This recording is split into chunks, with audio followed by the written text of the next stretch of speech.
Buenas tardes, bienvenidos al Centro de Investigación y Consultoría en Alta Gerencia y Relaciones Gubernamentales.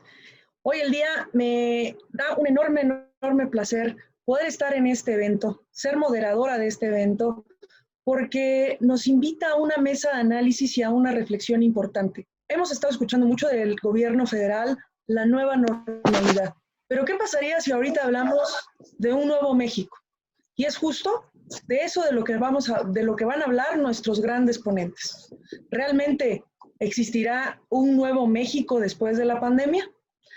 Así es que le damos la cordial bienvenida a nuestros 4 ponentes, la licenciada Julia Álvarez y Casa, el doctor Otilio Flores Corrales, el licenciado Jorge Ortiz Díaz y el doctor Carlos Ballestero Pérez. Ellos expertos en el tema que tratarán. Hay veces en que los tiempos de estas plataformas no son justos para la gran experiencia que los licenciados y los doctores tienen en este ramo. Sin embargo, empezaremos con la licenciada Julia Álvarez y Casa Ramírez. La licenciada es licenciada en Derecho por la Universidad Nacional Autónoma de México.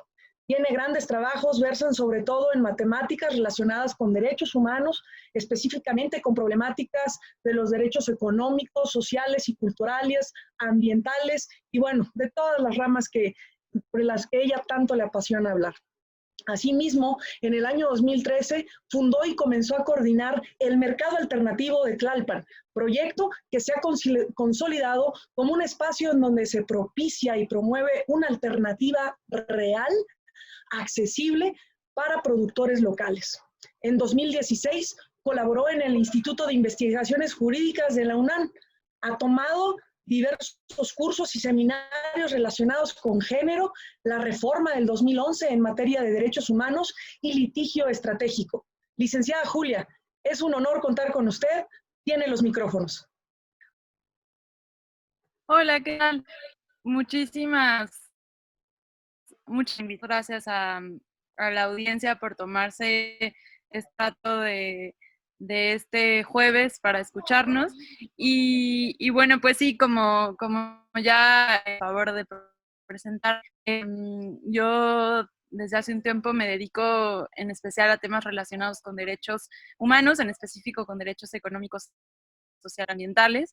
Y en esta ocasión les voy a platicar sobre un eje, digamos, de mi trabajo, que versa sobre todo con temas relacionados con derecho a la alimentación, derecho pues a una vida justa, que es la dignidad, que es digamos, la base esencial de todos los derechos humanos, y bueno, algunos otros temas relacionados con la misma temática. Y les voy a hablar, si pueden ahí colocar la presentación en PowerPoint, para que vayamos empalmados entre mi charla y la... Perfecto. Bueno, pues muchas gracias. Les voy a hablar, así como lo dice la presentación en PowerPoint, de la resiliencia de las redes alternativas alimentarias o de las redes alimentarias alternativas, lo cual es lo mismo. Siguiente, por favor. Listo. Bueno, lo que yo quiero empezar diciendo que el COVID-19, que es la enfermedad manifiesta del coronavirus, a pesar de que ha traído severos problemas, como ya todos sabemos, a diversos países en el mundo, al Estado mexicano, a las familias, a las pequeñas empresas, a la población en general, ahora quiero darle una nueva perspectiva y que justamente desde un enfoque al cual me invitaron a dar esta charla, ¿qué sigue después del COVID-19? Entonces, a partir de ahí, quiero hablar del COVID-19 como una oportunidad de demostrar una hipótesis en la que hemos venido trabajando varios años, y justamente la hipótesis que voy a demostrar a lo largo de mi charla y que al final la idea es que trascienda el COVID-19, es de que la organización colectiva, las redes alternativas que se han tejido previas al coronavirus, previos a la pandemia, es la vía para la preservación de los pequeños productores, de las familias, de los marginados, de los excluidos. Entonces, sobre esto voy a hablar. La siguiente, por favor.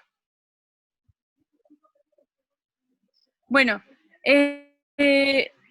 para que entiendan el marco de mi charla, desde hace algunos años ha habido un auge de organización de redes que se traducen en redes tejidas en mercados, tianguis, redes alimentarias alternativas, plataformas virtuales. Es decir, una serie entre pequeños productores que en este caso en particular pueden dedicarse a muchos temas, pero en este caso en particular yo hablo de los alimentos y en torno a este torno a este tema se organizan para poder potenciar pues su comercialización, pero lo más importante es que se entretejen en redes, nos entretejemos en redes para poder sobrevivir. Y no solo eso, sino que el auge de esta organización de redes, de mercados, de tianguis, de plataformas virtuales, es una respuesta al sistema agroalimentario hegemónico. Es una respuesta al sistema agroalimentario convencional y justamente sobre esto versa la siguiente diapositiva. Sí, miren, el contexto general del sistema agroalimentario actual es más o menos esto que plasmo aquí en esta diapositiva. Es el caso en particular de México, pero es una situación que se comparte pues en el sistema capitalista hegemónico y que por ende se comparte en la diversidad de países, ¿no?, que tienen este sistema. Entonces, por un lado tenemos empresas oligopolios, que son las empresas que acaparan la mayor parte de la industria, de la producción y de la comercialización de alimentos. Por otro lado, tenemos que solo hay 5 o 6 corporativos que dominan casi toda la industria agroalimentaria actual.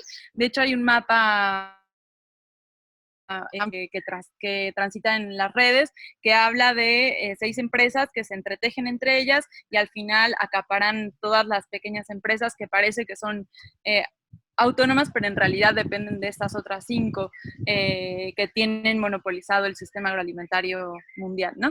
Entonces, bueno, está en ellas la monopolización de la producción y comercialización de alimentos. Entonces, frente es donde surgen las iniciativas en resistencia, que así les llaman las redes agroalternativas. La siguiente, por favor. Entonces, bueno, en el contexto mexicano, que es donde nosotros nos encontramos situados, el sistema agroalimentario actual, como lo decía en la anterior diapositiva, si bien no es muy diferente al resto de la situación agroalimentaria en el resto de los países, particularidades, pues resultado de nuestra propia historia y de nuestras propias luchas, ¿no? Entonces, seguimos teniendo el mismo panorama, que 6 empresas acaparan más o menos el 80% de la oferta alimenticia. Estas empresas de las cuales les hablaba antes son Unilever, Grupo Bimbo, Maseca, Herdes, Minsa y algunas otras. Hay un abandono masivo del campo a partir del periodo neoliberal, y esto justamente con rebanada de pizza, de este pastel, de esta pizza que estamos viendo aquí, que es que desde el 1994, 1.3 millones se calcula de campesinos han dejado de trabajar.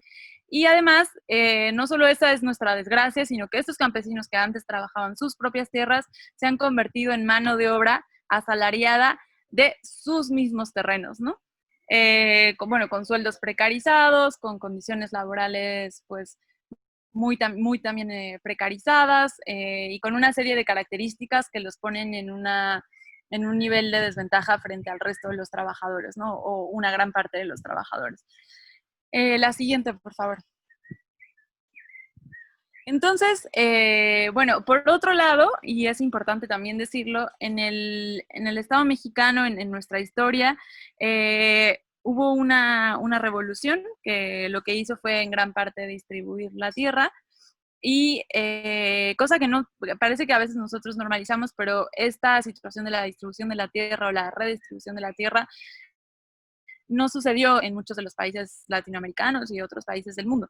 Entonces, esto nos sitúa en una situación muy particular porque si bien tenemos un porcentaje importante de campesinos excluidos y de abandono hacia el campo mexicano, también tenemos, por otro lado, una característica muy particular del Estado mexicano que gran parte del campo se encuentra en manos campesinas.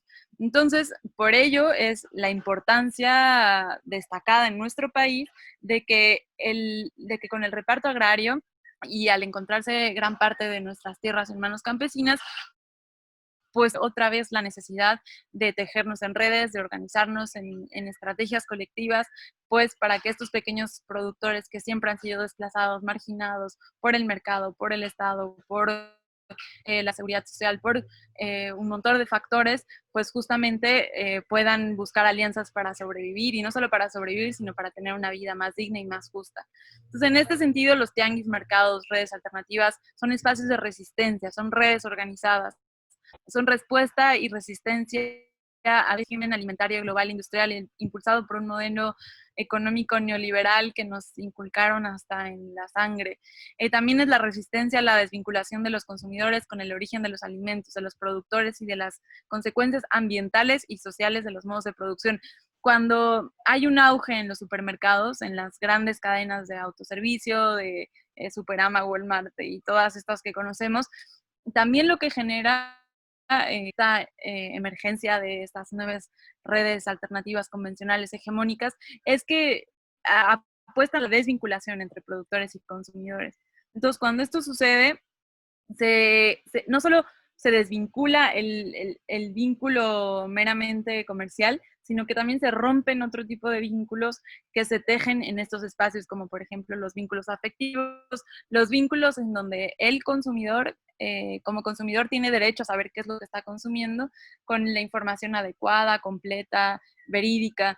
Y por otro lado, el productor pierde este vínculo con el consumidor para justamente decidir a quién quiere vender su producto, a qué precio le quiere vender su producto.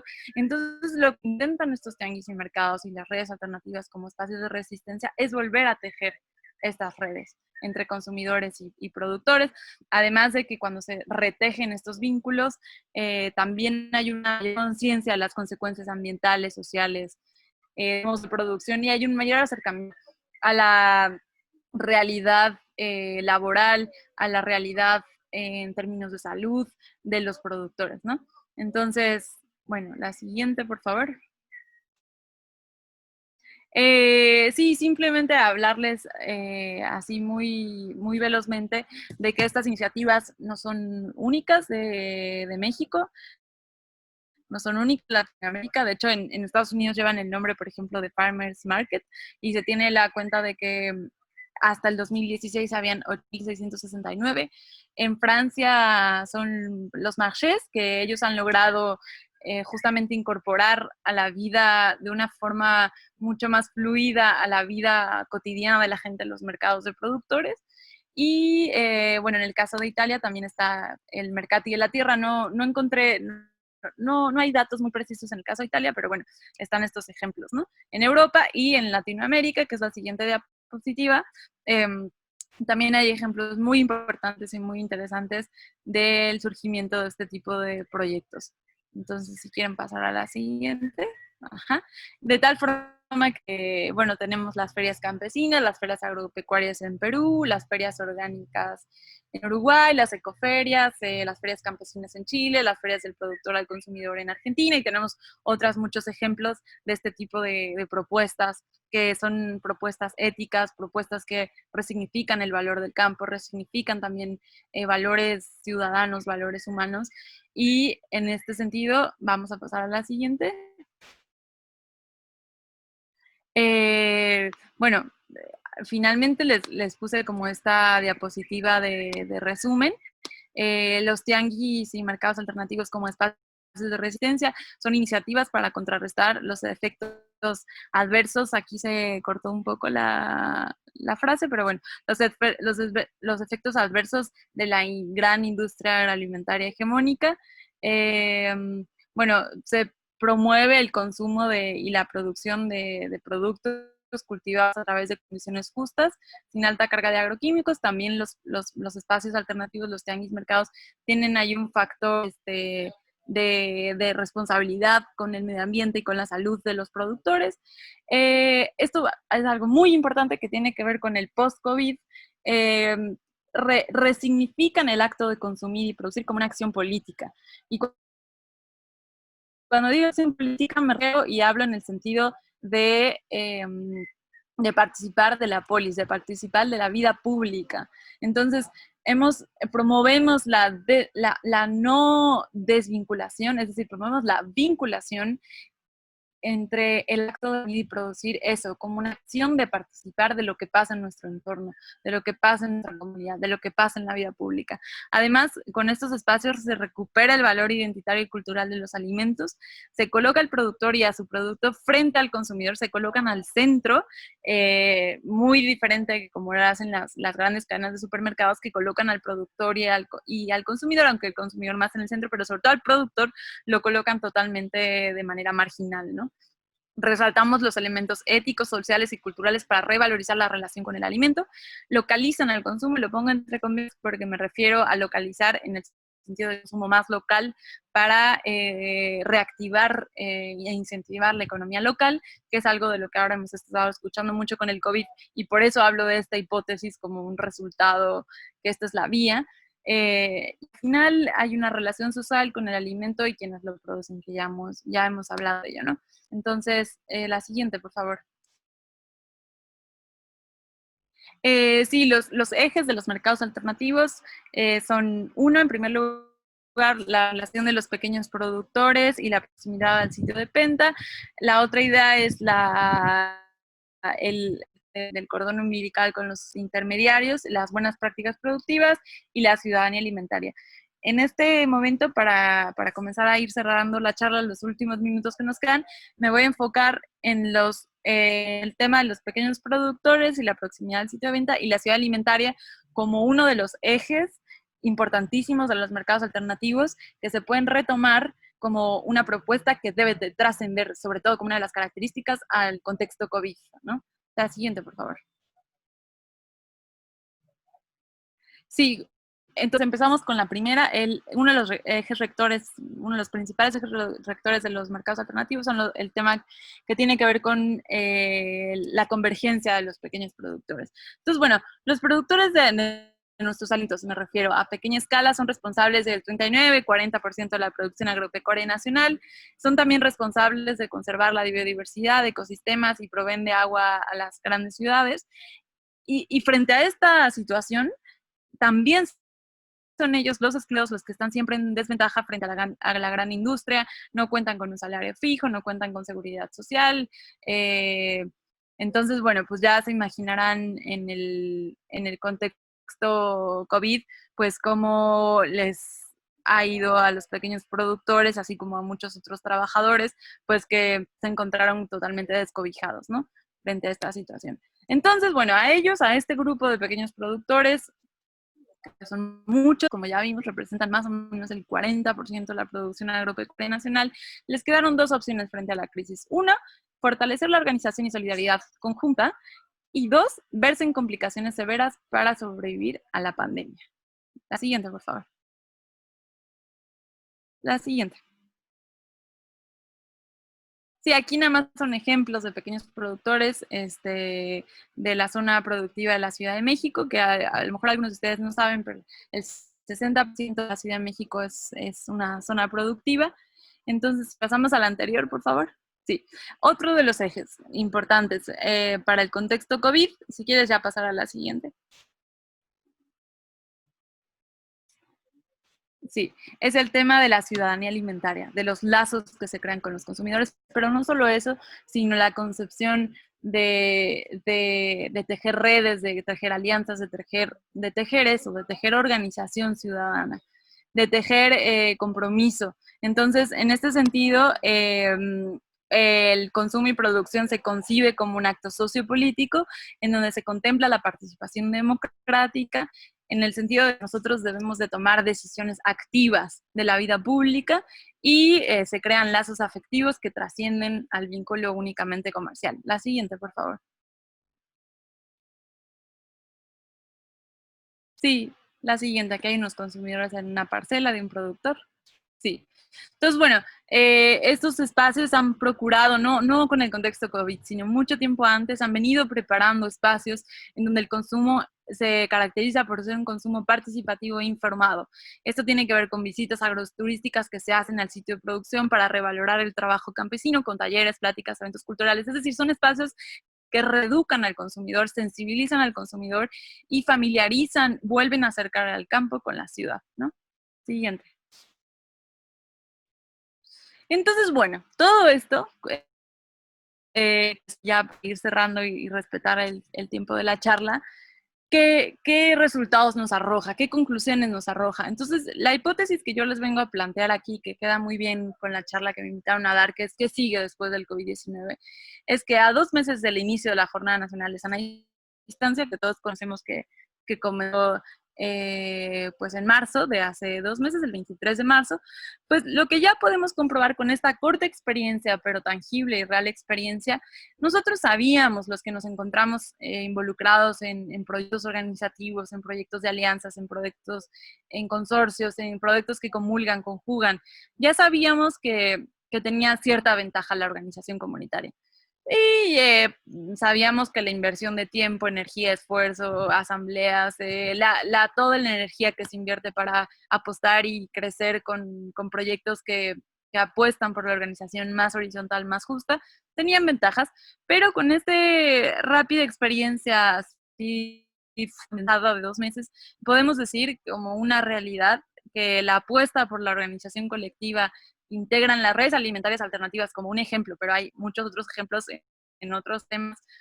No solo son una opción real y tangible de abastecimiento alimentario para la población de las grandes ciudades, también de las pequeñas ciudades o de las pequeñas poblaciones, sino que la organización colectiva y las redes de arraigo comunitario es la forma más veloz y más eficaz de garantizar la sobrevivencia de las pequeñas iniciativas que se dedican a la comercialización y producción de alimentos. Entonces, de esta manera, con las redes alternativas organizadas alimentarias, lo que podemos comprobar es que son una generación de economía del bienestar desde abajo que son mucho más eficaces y mucho más veloces. Utilizar todo este tejido que se viene tejiendo de la mano con mucha paciencia, muy poco a poco, desde hace muchos años, pues este es el resultado, ¿no? Normalmente los pequeños productores, las pequeñas iniciativas que están tejidas en redes, son aquellas que pueden sobrevivir a los contextos más adversos, como la de una pandemia, que ha dejado en la calle a muchísimas personas que no tienen manera de sobrevivir y que viven al día. Y bueno, pues el resultado, la conclusión es que ya podemos asegurar a 2 meses de la Jornada Nacional de Sana Distancia que optar por la vía de la organización comunitaria es optar por la vida, es optar por la sobrevivencia, es optar por la vida digna, es optar por las causas justas. Entonces, bueno, pues ha involucrado un montón de trabajos. Y la siguiente diapositiva, por favor. De que existan estos ejemplos de redes organizadas que les pongo aquí, que no son excluyentes, simplemente por términos de espacio son las que pongo, pero existen muchas otras en otros espacios de la República, pero existe, por ejemplo, el Tianguis Alternativo Puebla, la Cooperativa El Imposible, el Mercado Alternativo Tlalpan, el Colectivo Zacahuitzco, el Mercado de Productores, el Mercado de las Cosas Verdes Tianguisquitl, que son únicamente ejemplos de todo esto que estamos platicando hoy. La siguiente, por favor. Y bueno, pues sí, este es finalmente mi deseo en el post-COVID. Y esta es la conclusión a la que nosotros llegamos, ¿no? Que la nueva normalidad nunca se olvide de los pequeños productores, que la nueva normalidad sea más colectiva y menos individualista, y que la nueva normalidad apueste por un consumo más local, pero no como una moda, no como una puesta en boga, sino como una convicción real de que reactivar la economía local, reactivar las economías de proximidad traen muchas ventajas para nuestro entorno pues más próximo, más cotidiano. Entonces apostemos por esta vía y no dejemos que se nos vaya entre las manos la posibilidad de construir juntos una nueva realidad sin que esta sea de una forma distinta. Muchas gracias a todos por escucharme y creo que justo acabo más o menos en tiempo. Muchísimas gracias, licenciada. De verdad, escucharla ha sido un gusto y sin duda tenemos que ser resilientes a esta nueva normalidad. sin duda es un reto, pero más allá de un reto es una gran oportunidad de seguir siendo mejores personas, optar por la vida. Ese es un gran mensaje que usted nos manda, y que la equidad, esta nueva normalidad, sea equidad para todos.